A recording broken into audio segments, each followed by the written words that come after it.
நம்முடைய குடிநீர் காவலர் திரு பழ கருப்பையா அவர்கள் அல்லாஹ் வடிவமைத்த அழகிய சமூகம் எனும் பெயரில் ஒரு நூல் எழுதி தமிழின் இரண்டாவது தாயகமாம் கம்பன் கழகம் கண்ட காரைக்குடி மாநகரில் வெளியிடப்பட உள்ளது. இஸ்லாத்திற்கு அயலான ஒருவர் குரானையும் அல்லாவையும் நபிகள் நாயகத்தையும் திறனாய்ந்து போற்றியிருக்கும் விதம் வியக்க வைக்கிறது.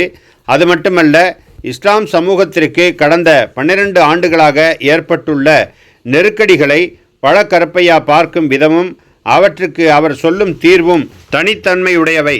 ஒவ்வொருவரும் படிக்க வேண்டிய தெளிவான நூல். விழா நிகழுமிடத்தில் கிடைக்கும். நூல் வெளியீட்டு சாக்கில் உங்களை ஒருமைப்படுத்தி உங்கள் சிக்கல்களுக்கு உங்களையே தீர்வு காணச் செய்வது அவர் நோக்கம். கண்ணதாசன் மண்டபம், புதிய பேருந்து நிலையம் அருகில், காரைக்குடி. நாள் 1/12/2024 ஞாயிறு மாலை 5:30 மணி. அனைவரும் வருக.